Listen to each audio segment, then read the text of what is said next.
프로이트와는 대조적으로 설리반은 인간의 욕구들이 그 자체로서는 문제가 되지 않는다고 생각했다. 그는 인간이 태어날 때 매우 많은 노력 끝에 겨우 길들일 수 있는 비사회적이고 야수적인 위험한 충동들을 가지고 태어나는 것이 아니라고 주장했다. 그는 오히려 인간이 타인들과 상호작용하는 사회적 존재들로 발달하도록 설정된 욕구를 가지고 태어나는 것이라고 생각했다. 그러나 만일 통합 경향성으로서의 만족을 추구하는 욕구가 원활하게 작용한다면 어째서 인간의 상호작용은 그렇게 많은 불안족과 갈등과 충돌로 가득 차 있는 것일까?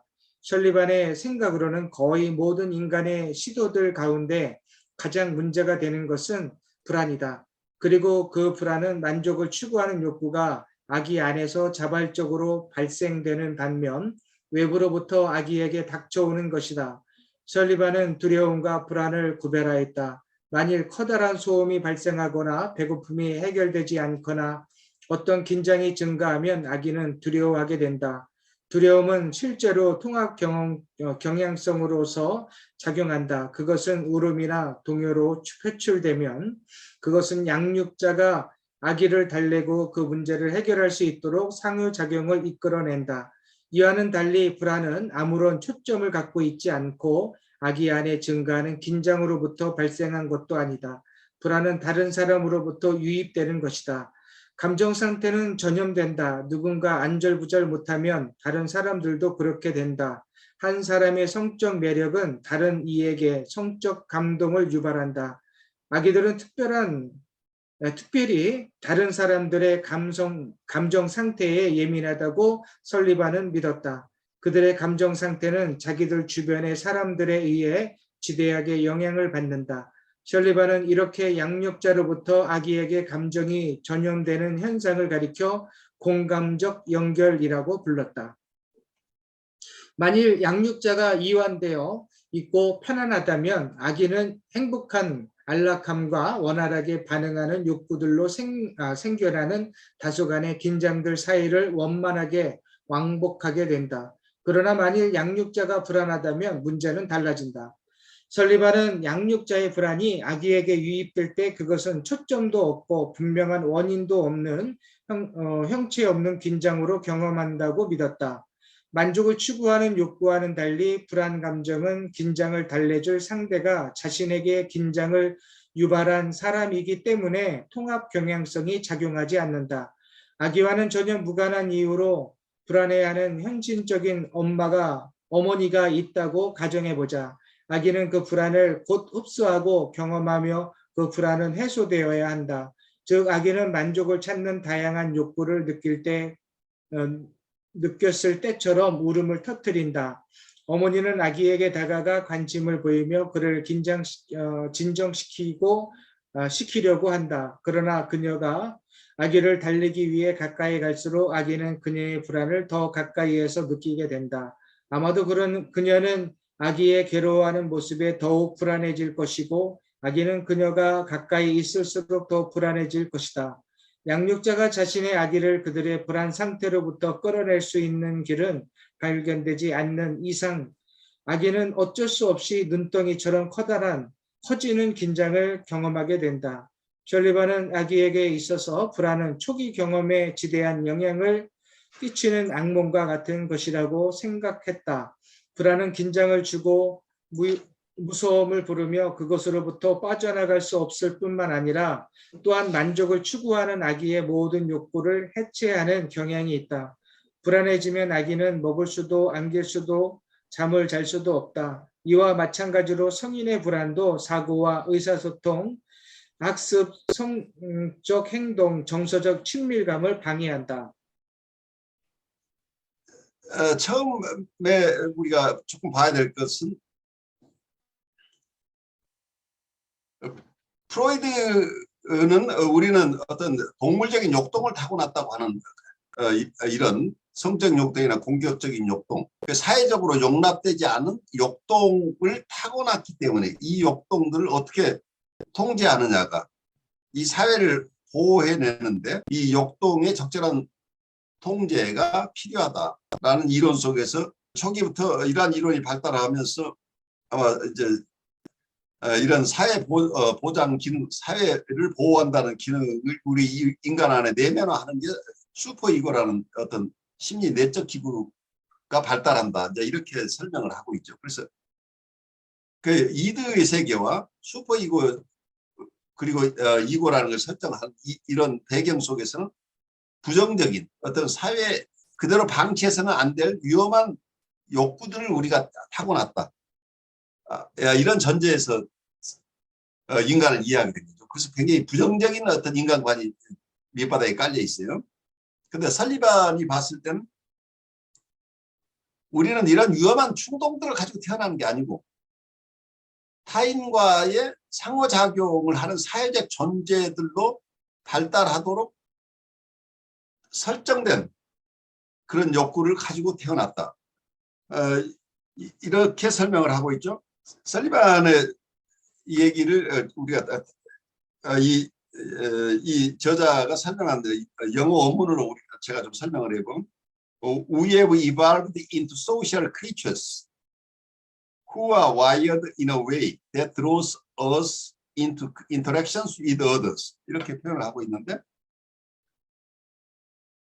우리는 사회적인 동물로 진화를 하고 있다는 게 사회적인 동물로 진화하는데 다른 사람과의 상호작용 속으로 우리를 끌어들이는 방식으로 구조화되어 있다 얘기를 할 수 있을까요? 우리는 어떤 프리디스포지션을 가지고 태어났다고 볼 수 있는데 우리는 이미 어떤 구체적인 모습으로 어떤 것이 드러난 게 어떤 경향성을 가지고 태어났는데 이 경향성은 뭐냐면 우리가 다른 사람과 관계 속으로 상호작용을 하도록 우리는 상호작용을 향해 가는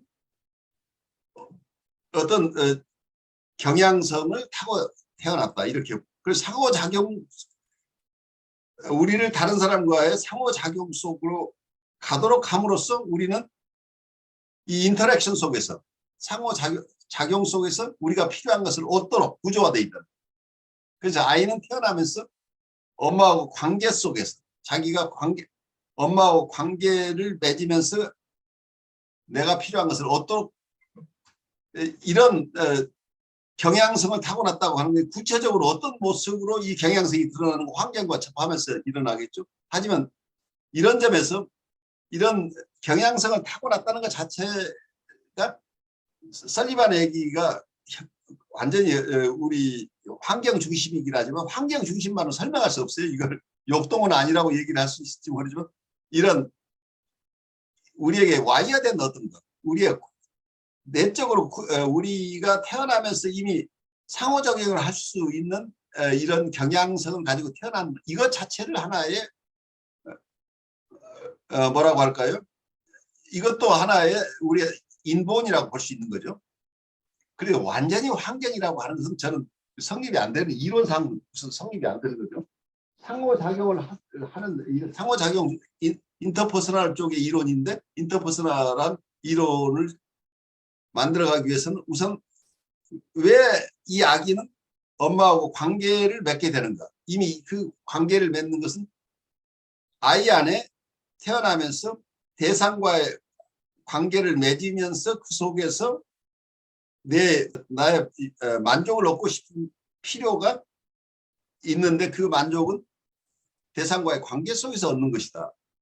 이제 그러니까 어떤 대상과 관계를 맺으면서 자기의 욕동을 충족하는 이런 경향성을 이미 타고났다는 거예요. 아이는 태어나면서 엄마의 젖을 찾게 돼 있는 거죠. 그러니까 이런 부분을 생각한다고 한다면 순전한 어떤 환경 중심의 이론이 있을 수 없다고 봐요. 그런데 어느 쪽을 강조하느냐 문제예요.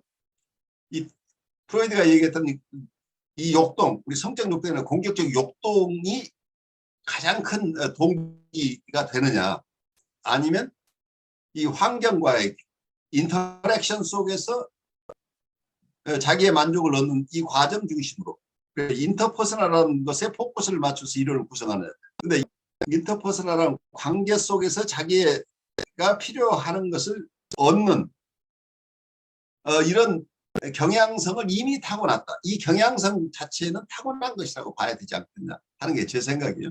대부분 설리반의 이론은 환경 중심의 이론이에요. 그렇지만 그 환경 중심의 이론의 밑바닥에는 또 하나 만족을 추구하는 욕구를 가지고 태어난다는 점을 부인할 수 없습니다. 대상관계 쪽에서는 우리는 역동을 쫓아가는 게 아니고 만족을 추구하는 게 아니고 관계를 추구한다고 하는 이론이 있죠. 대상관계 이론 쪽에서 페어벤이 봤던 것은 우리는 만족을 추구하는 게 아니고 관계를 추구한다고 하는 이론인데 어쩌면 같은 얘기를 다른 측면에서 본 것이라고 볼 수 있죠. 관계를 추구한다고 관계는 또 무엇 때문에 관계를 추구해요? 그 관계 자체를 통해서 또 만족을 얻기 때문에 관계를 추구하는 거죠. 그러니까 만족을 추구하는 것이냐 관계를 추구하는 것이냐 어쩌면 같은 것을 어느 쪽에 포커스를 두느냐죠. 그래서 이 설리반의 얘기도 마찬가지예요. 어쩌면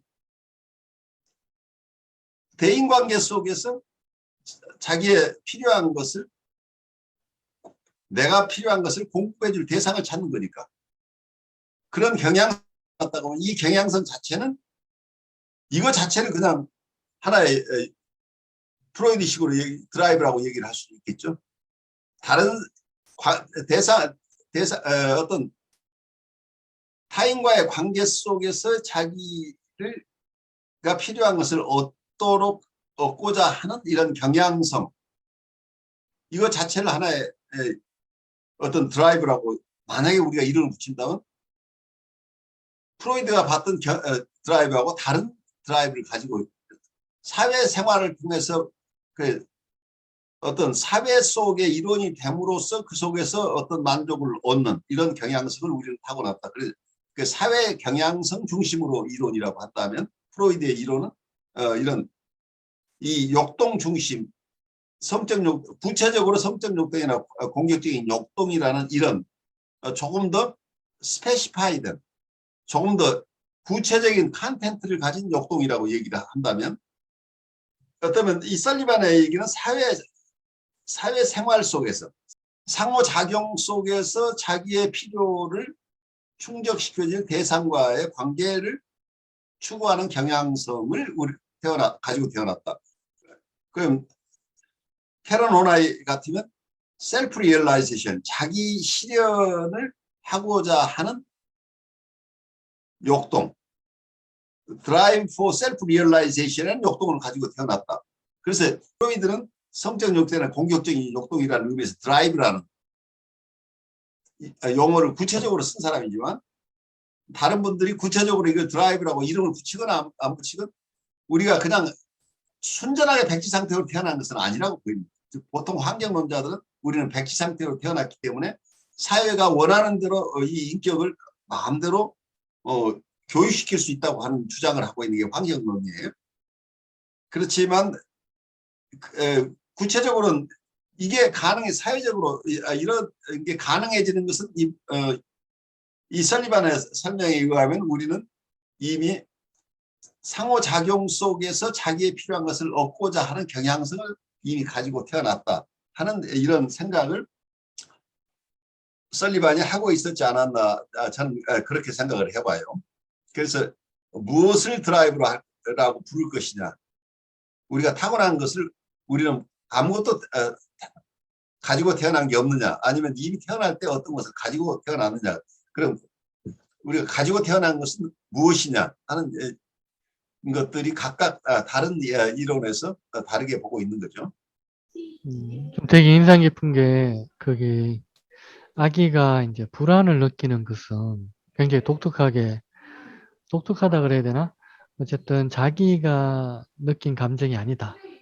이렇게 설리반이 얘기를 하는 것 같은데 마치 그 투사라는 개념을 엄마로부터 투사된 그 감정이 불안이고 그것이 이제 문제의 어떻게 보면 큰 핵심이다라고 이야기를 하는 것 같아서 좀 새롭게 이렇게 여겨지는 부분이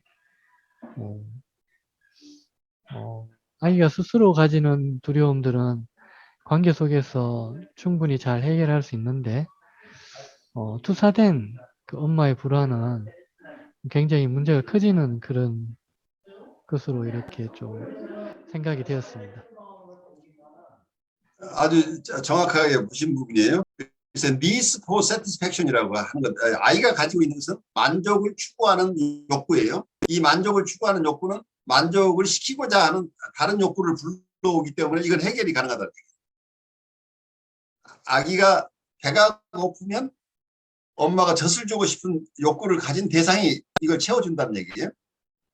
그러니까 아기 자체가 가진 니즈, 아기 자체가 가지는 필요나 욕구 자체는 건강한 거라는 얘기예요.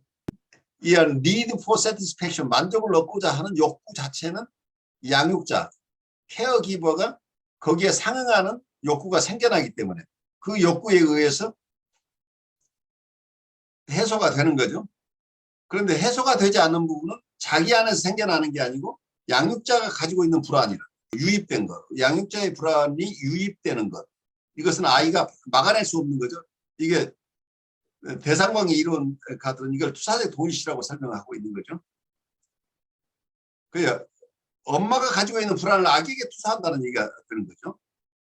그러니까 아기는 정체불명의 이 소화되지 않은 이 불안의 정서를 떠안게 되는데, 이게 아주 아기로서는 처리할 수 없는 것이다. 그래서 아주 굉장히 중요한 지점이에요. 이게 임상적으로 굉장히 중요한데, 제가 슈퍼비전에서도 가끔 하는 얘기가, 그 불안은 누구의 불안이냐고 제가 묻는 이유가 이제 이거예요. 이 불안은 이 내담자의 것인지 아니면 다른 사람의 불안을 이 사람이 떠안고 있는 것인지. 그러니까 어린아이 입장에서는 양육자의 불안은 아기로서는 이걸, 아기는 심리 구조가 없으니까 이 취약한 심리 상태에 있는 어린아이가 부모가, 양육자가 가진 불안을 해소할 방법이 없다는 얘기죠. 여기서 굉장한 데미지를 받을 수 있다는 얘기예요. 양육자가 불안을 가지고 있다는 것은. 그래서 여기서 굉장히 중요한 개념의 구별을 하고 있죠. needs for satisfaction, 그러니까 아이가 가지고 있는 만족을 추구하는 욕구 자체는 건강한 거고, 그것은 채워질 길이 있다, 해소할 길이 있는데, 양육자로부터 유입되는 불안은 아기가 처리할 방법이 없다. 근데 여기서 재밌는 건 뭐냐면, 우리가 대부분 투사적 동일시를 얘기할 때 우리 내담자의 관계에서 내담자가 자기가 가지고 있는 불안을 상담자에게 투사하는 경우는 우리가 많이 얘기를 하죠. 그러니까 우리 역전이라고 하는 게 베타 요소, 내담자가 가지는 베타 요소를 상담자에게 투사해서 그 베타 요소를 알파 요소로 바꾸는 역할을 우리가 한다. 그래서 상담자 역할은 아주 보드라인이나 사이카틱한 상태에 있는 내담자를 돌보는 상담자들은 대부분 내담자가 가지고 있는 자기가 이해할 수 없는 어떤 원정서들, 이런 베타 요소라고 비온이 불렀던 이런 것들, 이 어떤 응어리를 우리에게 투사함으로써 이 투사된 이 응어리를, 이 베타 요소를 소화할 알파 펑션을 가진 상담자가 그걸 소화해서 소화된 것 중에 필요한 것, 내담자에게 도움이 되는 것만 돌려준다. 이게 소화하다고 하는 개념을 가지고 있는데, 여기서는 투사적 동일시를 사용하는 게 대부분 내담자 중심으로, 내담자가 투사적 동일시 사용한다 이렇게 보는데, 무의식적으로 이 설리반을 보고 있는 것은 신생아와 관계에서는 이걸 거꾸로 보고 있어요. 투사적 동일시를 하고 있는 건 누가 투사적 동일시를 해요? 양육자가 투사적 동일시를 한다는 얘기죠. 그러니까 어린아이에게 양육자가 투사한다는 얘기는, 이건 말하자면 우리 상담 관계에서는 상담자가 자기 안에 있는 주관적인 역전이를 오히려 내담자에게 투사하는 상황이 일어날 수 있다. 그 역전의 저항이 발생하는 경우 중에 순수하게 자기 것을 투사하는 경우에는 이 신생아가 겪는 이 불안하고 똑같은 경우가 온다는 얘기예요. 그래서 상담자가 자기의 불안을 컨테인할 능력이 없으면 큰 데미지를 준다는 얘기를 이쪽에서 봐야 돼요. 비원의 개념의 아기는 알파 풍선이 없기 때문에 자기가 가진 베타 요소를 엄마한테 투사해서 엄마가 이걸 소화해 준다고 하는 개념인데, 설리반은 이걸 역으로 봤다는 얘기예요. 그렇게 건강한 경우가 아니라 설리반이 봤던 불안은 아기는 자기가 필요한 것을 얻고자 하는 욕구는 있지만 만족을 얻고자 하는 욕구는, 이 욕구는 건강한 양육자가 거기에 상응하는 니드가 생겨나니까 그 두 사람 간의 어떤 이 상호작용에 의해서 이게 해소가 되는데, 이 만족을 얻게 되는데, 양육자가 가진 불안이 투사되는 경우는 이걸 아이가 해결할 방법이 없다라는 쪽에서 보는 어떤 주안점이 다르죠. 그래서 양육자가 가진 불안이 아이에게 투사된다 하는 이 부분을 아주 근원적인 이론에 이 사람은 담고 있어요. 굉장히 중요한 핵심적인 부분이에요. 그러니까 병리적인 상황이 발생하는 것은 이 거꾸로 되는 경우죠. 건강한 상황에서는 아까 비혼이 하는 얘기가 이렇게 맞는데, 병리적인 상황에서는 이게 설리반 얘기가 굉장히 설득력이 있죠. 양육자 쪽의 불안이 아이에게 가는 케이스를 얘기한다. 제가 이게 뒤집어지는 어떤 퍼스펙티브라는 걸 지금 설명을 드렸는데 조금 이해가 가시나요? 그래서 요즘 제가 이제 명상 심리 치료에서도 이제 상담 상황에서 가장 중요하게 이야기 대두되고 있는 게 내담자를 명상시키는 게 아니고 그렇죠. 네, 상담자가 뭘 안 해도 좋다. 그렇지만 뭐랄까 알아차림의 상태에 그 안정된 그 상태에 머물러 있는 게 제일 중요하다. 이걸 되게 강조를 많이 하더라고요.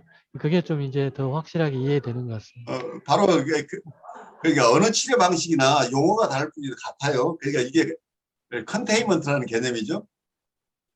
그래도 가만히 있으란 말이에요.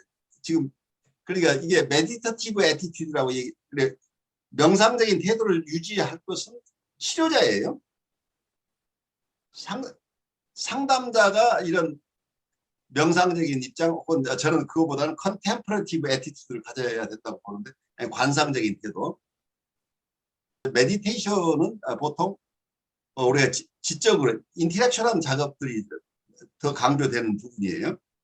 종교적인 명상이냐, 명상에서 어떤 것이 옳고 그르고 이렇게 우리 이성을 사용하는 이런 어떤 살핌의 과정을 명상이라고 주로 저는 이야기를 하는, 그렇게 이해를 하는데, 컨템플레이션은, 관상이라는 용어는 보통은 조금 전문적으로는 이그네션 영성 쪽엔, 이나시오 영성 쪽에서는 컨템플레이션이라는 자체를 관상이라는 개념으로 우리의 이미지네이션을 사용하는 건데, 지성을 사용하는 것보다 우리의 상상력을 동원한 어떤 기도 방법이에요. 그런데 이제 거기서 컨템플레이션에서는 옳고 그름을 따지는 것이 아니라, 우리가 하나님을 관상한다고 한다면 내가 만들어내는 하나님이 아니고 그분이 스스로의 모습을 드러낼 때까지 기다리는 것을 컨템플레이션이라고 해요. 하나님이, 내가 투사하는 하나님의 상이 아니라, 내가 내 안에 가지고 있는 하나님의 이미지가 아니라, 살아있는 하나님이 원하는 시간에, 원하는 때, 원하는 경우에 스스로 드러내실 때까지 기다리면서 침묵하는 과정, 이런 훈련들을 해요. 그러니까 1시간의 기도를 한다면 1시간의 기도 속에서 무엇이 옳고 그르고가 아니라, 내 안에 일어나고 있는, 내 안에 있는 모든 정서나 생각 그냥 다 흘러가도록 허용하면서 내가 만나고 싶어하는 예수님을 기다린다고 한다면 예수님이 스스로의 모습을 드러낼 때까지 기다리는 이런 어떤 기도 기법인데 비혼에 봤던 오는 우리의 내담자라고 얘기를 할 수도 있고 비혼의 얘기를 영성적으로는 절대자 혹은 신성이라고 번역도 하고 여러 가지로 얘기를 하죠. 비혼의 얘기를 이해하는 사람마다 이걸 임상적으로 이해하는 사람, 영성적으로 이해하는 각각 다른 견해들이 있어요. 그렇지만 어쨌든 그 오라는 존재, 이 오라는 존재는 내가 만들어내거나 투사한 것이 아니고 나와 독립된 오라고 하는, 그리고 그 오는 스스로 진화해 나가는 오라고 하는 이런 개념을 가지고 있죠. 그래서 우리가 임상에서 어떤 상대방을 만난다고 하는 것은 이걸 오라고 얘기하는 하나의 심리체라고 제가 설명을 해요. 그 대상은 우리가 알 수 없는 대상이죠. 그러니까 우리가 하나님을 만난다고 할 때도 하나님은 내가 가지고 있는 기존 지식으로 알 수 있는 하나님이 이미 하나님이 아니에요. 그건 내 표상이에요. 내 표상에 내가 속지 않아야 된다. 내가 알고 있는 하나님이 아니라는 것을 우리가 깨치는 과정이 어쩌면 이 기도의 과정일 수 있죠. 그래서 관상의 과정은 살아있는 하나님을 만나는 과정이기 때문에 체험적인 과정이라, 익스피리언셜이라는 것이 지적인 작업이 아니라. 그래서 지적인 메디테이션이라기보다는 저는 컨템플레이션에 더 가깝다고 해요. 우리 정신분석적인 태도는 정신분석 쪽에서 우리가 내담자로에게 프리어소시션 자유현상을 하라고 하면서 상담자는 이분리 호버링 어텐션을 이분리 호버링 어텐션이란 말이 그냥 고르게 주의를 주라는 얘기인데 어떤 편견도 가지지 않고 중립적인 태도를 취하라고 하는 이런 태도 자체는 내 안에 있는 어떤 것을 투사하는 게 아니고 내담자의 무의식이 자연스럽게 접근할 수 있도록 자유연상을 하도록 허용하면서 그 지금까지 알 수 없었던 이 사람의 본래의 모습, 억압된 모습이 드러나는 것을 허용하면서 그것을 지켜보는, 그걸 통해서 이분을 이해하는 거죠. 그러려면 내가 어떤 편견도 가지지 않고 중립적인 입장에서 이 내담자가 원래의 모습을 드러낼 때까지 기다리는 것은 어떤 우리가 기도해서 하나님이 스스로의 모습을 드러낼 때까지 우리가 인내롭게 기다리는 것하고 같다는. 그래서 이거 인내롭게 컨템플레이션, 관상을 할 수 있는 이런 태도가 어떠면 우리가 분석가들이 이분리 호버링 어텐션을 가지고 중립적인 태도로 내담자가 자기의 모습, 자기도 모르는 자기의 모습을 드러낼 때까지 기다리는 이 인내론과 서로 통한다고 봐요. 이러한 통찰을 중심으로 2014년 여름에 서울대에서 관상적 태도와 정신분석적 태도가 하나라는 주제로 제가 세미나를 했던 적이 있는데 그때 가지고 있던 생각이 그 관상적인 태도와 정신분석적인 태도가 같다는 이런 통찰 중심으로 제가 ICC를 창설했어요. 그래서 그 작업을 지금 계속하고 있다고, 여러분들 동참해서 그 작업을 계속하고 여러분들이 관대하게 제 초대에 응해서 여러분들도 이러한 체험을 함께 하고 계신 게 아닌가 싶어요. 여러분 안녕하십니까. 혁신 라이프 코칭 연수원 ICC 창설자 신현근 정신분석학 박사입니다. 제가 이번에 클래스 EU 클래스 마켓에 저의 영상 강의를 개설하였습니다. 이번에 처음 개설한 강의는 정신분석적 인간 이해 과목입니다. 제가 하는 강의 내용을 여러분께서 잘 아실 수 있도록 이 과목의 소개 영상과 첫 번째 강의 정신분석학의 정의와 두 가지 기본적 가설을 주제로 한 강의 영상을 여러분께 소개합니다. 이 두 개의 영상을 보시고 더 관심 있으신 분들은 직접 제 클래스 사이트로 들어가셔서 클래스에서 어떤 것이 진행되는지 검토하시고 여러분 주위에 있는 분에게도 제 강의가 있음을 알려주시면 고맙겠습니다. 여러분 감사합니다.